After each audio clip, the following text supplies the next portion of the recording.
Yashodamma ready చేశాక ఏం చెప్పేవాడట కృష్ణుడు, సరే అమ్మ ఇప్పుడు నాకు ఆడుకోవడానికి టైం అయిపోయింది. ఏం చేయాలంటే తెలుసండి, కృష్ణుడు ప్రతిరోజు ఆడుకోవడానికి వెళ్ళేటప్పుడు ఎవరితో వెళ్ళేవాడు? గోపాల బాలులతో దూడల్ని తీసుకొని అరణ్యానికి వెళ్తూ ఉండేవాడు. వెళ్ళేటప్పుడు కంపల్సరీ పెరగన్నం కావాలట. కృష్ణుడు ప్రతిరోజు పెరగన్నాన్ని కట్టుకొని వెళ్ళేవారట. అయితే యశోదమ్మ చెప్పేదట, కన్నయ్య ఈరోజు ఎక్కువసేపు ఆడక నాన్న, తొందరగా వచ్చేసే నాన్న, ఈరోజు మధ్యాహ్నమే వచ్చేసే నాన్న. మీకు తెలుసా అండి, సాయంత్రం అవుతుండి కృష్ణుడు వచ్చేవాడు. కానీ యశోదమ్మ ప్రతిరోజు పంపించేటప్పుడు ఎంత బాగుంటుంది, మీ అందరికీ స్కూల్కి వెళ్ళేటప్పుడు అమ్మ మధ్యాహ్నం వచ్చేయమని చెప్తే. కానీ యశోదమ్మ అలా చెప్పేదట, నాన్న ఫుల్ డే ఉండకండి, తొందరగా మధ్యాహ్నమే వచ్చేసేయండి అని చెప్పేదట. మధ్యాహ్నం కూడా వచ్చేసి, సరే అమ్మ మధ్యాహ్నం వచ్చేస్తాను, నువ్వేం కంగారు పడకమ్మా. ఆయన 2 అడుగులు బయటికి వేసాడు. యశోదమ్మ బయటికి వెళ్ళి, ఒరే కృష్ణ ఇక్కడ రానా, ఇక్కడ రానా, నీ నెమలిపించం కింద పడిపోతుంది, సరి చేస్తాను అని. కృష్ణ ఎప్పుడు బయలుదేరంగానే ఏదో ఒకటి చెప్తుంది అని మళ్ళీ వెనకాలకి వెళ్ళంగానే అసలు నిజంగా బాగానే ఉండేదండి. కానీ కన్నయ్యని మళ్ళీ ఒకసారి చూసుకోవాలి, నెమలి పింఛాన్ని సరి చేసేదటండి. మళ్ళీ కృష్ణుడు పదేరుగా, ఏ కృష్ణయ్య ఇలా రా, వడ్డానం వంకరగా పెట్టాను, ఇక్కడ రా, ఇక్కడ రా, ఇక్కడ రా అని మళ్ళీ వెళ్ళేసరికి వడ్డానం ఏదో సరి చేసినట్టు పెట్టేసేదటండి. అలా ఎంతసేపు కృష్ణుడిని చూడాలి, ఎంతసేపు మళ్ళీ కృష్ణుడు ఎక్కడ దూరం అయిపోతాడని బాధండి బ్రజవాసులందరికీ కూడా. యశోదమ్మకేమో కృష్ణుడు వెళ్తాడని బాధ, గోపాల బాలులకేమో కృష్ణుడు వస్తున్నాడని ఆనందం, గోపికలకేమో సాయంత్రం వరకు కనిపించడు అని బాధ. ఇక సాయంత్రం వచ్చేసరికి గోపాల బాలులకి బాధ, కృష్ణుడు రేపొద్దున వరకు కలవడని. ఇదే ప్రేమ, పరస్పర ప్రేమ అంటే ఇదే అండి. భగవానుడికి మనం ఎప్పుడైతే నిజంగా భగవంతుడి పట్ల భక్తి కలుగుతుందో, ఎప్పుడైతే ప్రేమ కలుగుతుందో, ఎప్పుడు మనం సత్సంగానికి వస్తామా, ఎప్పుడు మనం ఆలయంలోకి వచ్చి స్వామిని దర్శించుకుంటామా, ఎప్పుడు మనం భగవంతుడి యొక్క సేవ చేస్తామా అని మన హృదయంలో నిరంతరము కూడా ఆ వాంఛ పెరుగుతూ ఉంటుందన్నమాట. దీనికోసం ఆలయానికి రావాలి, భగవానుడికి ప్రార్థన చేయాలి, తండ్రి ఆ ప్రేమను నాకు అనుగ్రహించినానా, ఆ భక్తిని నాకు అనుగ్రహించు. కృష్ణుడు దొంగతనం చేయటం ప్రారంభం చేశారండి గోపికల ఇళ్లలో. ఎందుకంటే ఆ గోపికలే కావాలని ప్రార్థన చేసి మరీ కృష్ణుడి కోసమని చక్కగా వెన్న తయారు చేసి డోర్లన్నీ ఓపెన్ చేసి కృష్ణుడు ఎప్పుడు వస్తారా అని వెయిట్ చేస్తూ ఉండేవారటండి గోపికలందరూ కూడా. ఓ గోపిక ఏం చేసింది, మంచిగా వెన్న తయారు చేసి ఉట్టిల పైన కట్టేసింది. 100 ఉట్టిలండి ఇలా కట్టేసిందట. కట్టేసి చాలా తెలివైన గోపిక అండి, దాని కింద పెద్ద పెద్ద గంటలు కూడా కట్టిందట. ఎలా అయితే కృష్ణుడు వచ్చి ఇలా చేయబెట్టి ముట్టుకోగానే ఆ గంటలు మోగిపోతాయి. అలారం సిస్టమ్ ఇప్పుడు వస్తుంది కదండి, ఇంట్లో లేచి బటన్ ఆన్ చేసి వెళ్ళిపోయారనుకోండి, ఇంట్లో ఎవడైనా వచ్చాను టింగ్ టింగ్ టింగ్ టింగ్ టింగ్ టింగ్ అని మోగుతుంది. అలారం సిస్టమ్ అంటారు దాన్ని. అయితే ఆ గోపిక ఆ సిస్టమ్ని 5000 సంవత్సరాల ముందు ఇన్స్టాల్ చేసిందట. మన కన్నయ్య తక్కువాడా, మనవాడు గజ దొంగలకే గజ దొంగ. చౌరాగ్రగణ్యం పురుషం నమామి, దొంగలలో అగ్రగణ్యం. ఏమి దొంగతనం చేస్తాడట, అనేక జన్మార్చిత పాప చౌరం. మనము ఎన్నో జన్మాంతరాల బడి సంపాదించుకున్న పాపం అనే కర్మ ఏదైతే ఉందో దాన్ని తీసుకెళ్ళిపోతాడట, భగవంతుడిని ఆశ్రయిస్తాడు. అంటే భగవానుడు వెళ్ళాడట, అసలు ఎక్కడ వెన్న కనిపించట్లేదండి, వాసన మాత్రం వస్తుందటండి, ఎక్కడ చూసినా గుమగుమలు ఆడిపోతుంది అన్నమాట. మీరు చూడండి, ఇంట్లోకి ఎప్పుడైనా అమ్మ మంచి చేసింది అనుకోండి, ఎక్కడుందని ఎంత ఎతికినా సరే ఫ్రిడ్జ్ తీసి అక్కడ ఇక్కడ ఏం దొరకదు, ఎక్కడుందని ఆశ్చర్యపోతూ ఉంటారు. అలా వాసన వస్తుందంటే అసలు ఏం దొరకట్లేదటండి. ఇంత ఇల్లు వదిలేసి ఇలా వెళ్ళిపోయేసరికి చిక్ అని ఒక చిన్న చుక్క ఏదో చేతిపైన పడిందట. అదేంటబ్బా, ఇంట్లో ఉండంగా చిక్కుమని ఏదో చుక్కబడింది అని ఇలా అనుకొని వాసన, వెన్న వాసన ఎక్కడి నుంచి వస్తుందని ఇలా చూడంగానే 100 కుండల పైన కట్టేస్తున్నాయి. సరే కృష్ణుడు అన్నాడు, అందరూ శ్రీధామ శుభాల అందరూ కూడా ఒకళ్ళపైన ఒకళ్ళు కూర్చోండి అనగానే ఇలా పైకి ఎక్కేసి చెయ్యి పెట్టాడట. చెయ్యి పెట్టే ముందు చూశాడట గంటలు ఉన్నాయి అని. గంటలకు చెప్పాడట, గంటల్లారా మోగకూడదు అని. ఇప్పుడు భగవంతుడు చెప్తే ఎవరైనా వినాలి కదండి.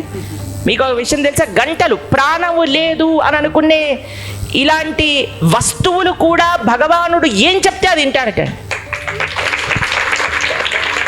విననివాడు ఎవడైనా ఉంటే మనిషి తప్ప అన్నీ వింటారు. అయితే ఈ గంటలన్నీ ఆగిపోయాట, అలానే స్టిల్గా అయిపోయాట. కృష్ణుడు వెన్న కుండలో చేయబెడితే ఎక్కడి వరకు పెట్టేవాడో తెలుసా అండి, ఇక్కడ దాకా పెట్టేవాడటండి, ఇక్కడ దాకా. ఎందుకో తెలుసా, వెన్న కుండలో మధ్యలో ఉన్న వెన్న అన్నిటికంటే చాలా థిక్ పార్ట్ అన్నమాట. మీరు చూడండి, ఎప్పుడైనా మీరు ఫ్రెష్ క్రీమ్ కొని ఇలా పెట్టారనుకోండి, అందులో నీళ్ళన్నీ పైకి వస్తే క్రీమ్ అంతా కిందికి వెళ్ళిపోతుంది, అవునా? అలానే వెన్న పాత్రలో కూడా ఆ వెన్న మొత్తం కూడా కిందికి వెళ్ళిపోయేదన్నమాట. అయితే కృష్ణుడు ఇంతవరకు చెయ్యి ఇలా లోపలికి దింపేసి తీసేవాటండి. తీసి ఏం చేసేవాడు తెలుసా అండి? ఆయన తినేవాడు కాదట, ఫస్ట్ స్నేహితులందరికీ పంచిపెట్టేవాడట.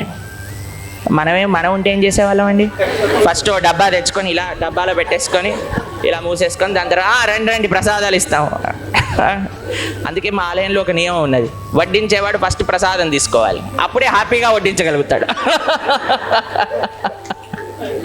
అయితే కన్నయ్య దగ్గర అలా కాదటండి. కన్నయ్య ఎప్పుడు తన కోసం ఆలోచించేవాడు కాదటండి, అందరికీ ఇచ్చేసేవాడట, అందరికీ తినిపించేవాడు. తినిపించేసి అందరినీ అడిగేవాడట. ఇలా రైన్గా తినిపించేశాక మళ్ళీ ఇక్కడ నుంచి మళ్ళీ కావాలా అరే కావాలా మళ్ళీ కావాలంటే మళ్ళీ ఇచ్చేవాడటండి. అలా ఒక్కొక్కరిని అడిగి 3-4 సార్లు అందరిని అడిగేవాడటండి. అందరూ కృష్ణ ఇంకా తింటే మా పొట్ట పలిగిపోతుంది కృష్ణ, మా కొద్దు కృష్ణ అన్నప్పుడు కృష్ణుడు తినేవాడట. సరే అందరికి పెట్టేశారు, కోతులకి పెట్టారు, తన స్నేహితులకి పెట్టారు, అందరినీ 3-4 సార్లు అడిగేసి అంతా అయిపోయింది. ఇంకా లాస్ట్కి కృష్ణుడు తినాలి అని ఆ కుండలో చెయ్యి పెట్టుకొని ఎప్పుడైతే ఇలా నోట్లో పెట్టుకున్నాడో వెంటనే గంటలన్నీ మోగటం ప్రారంభం చేశాడు. వెంటనే గోపిక వెనకాల నుంచి వచ్చింది, కృష్ణుడు పట్టుకుంది. కృష్ణుడు అన్నట్టే, ఏ గంటల్లారా ఇప్పుడేమైంది, ఇప్పుడు పోగుతున్నారు, మీరు ఇప్పటివరకు బాగానే ఉన్నారు కదా అంటే, ఏం లేదండి అలవాట్లో పొరపాటు అయిపోయింది, మీకు నైవేద్యం పెట్టినప్పుడు మాకు మోగటం అలవాటు కదా అన్నారు.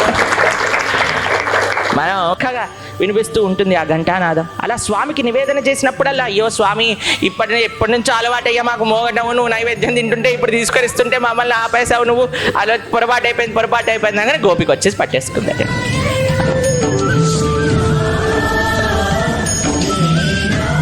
Moving and non moving, conscious or not conscious, ఏదైనా సరే ఈ ప్రపంచంలో తహతహలాడేది దేనికోసమట అంటే భగవంతుడి యొక్క సేవ కోసం.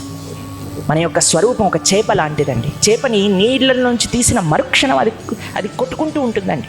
దానికన్నారు మంచి పట్టు వస్త్రం వేసి నీకు ఆసనంలో కూర్చోబెడతాం, వీడియో కెమెరాలు 4-5 పెట్టి మిమ్మల్ని రికార్డ్ చేస్తారంటే ఏమంటుందండి చేప?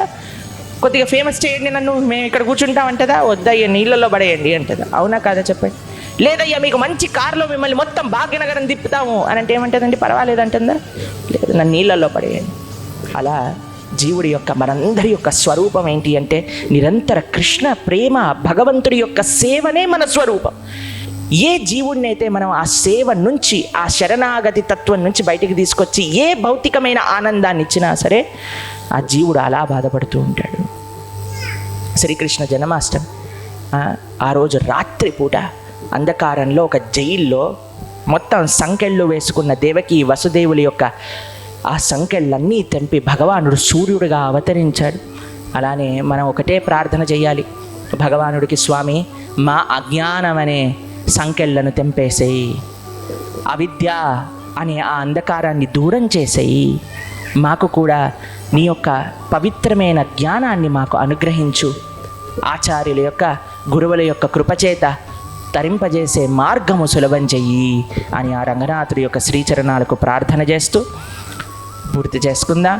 అందరూ కూడా శ్రీరంగనాథ భగవానికి, గోదామయ్యాకి,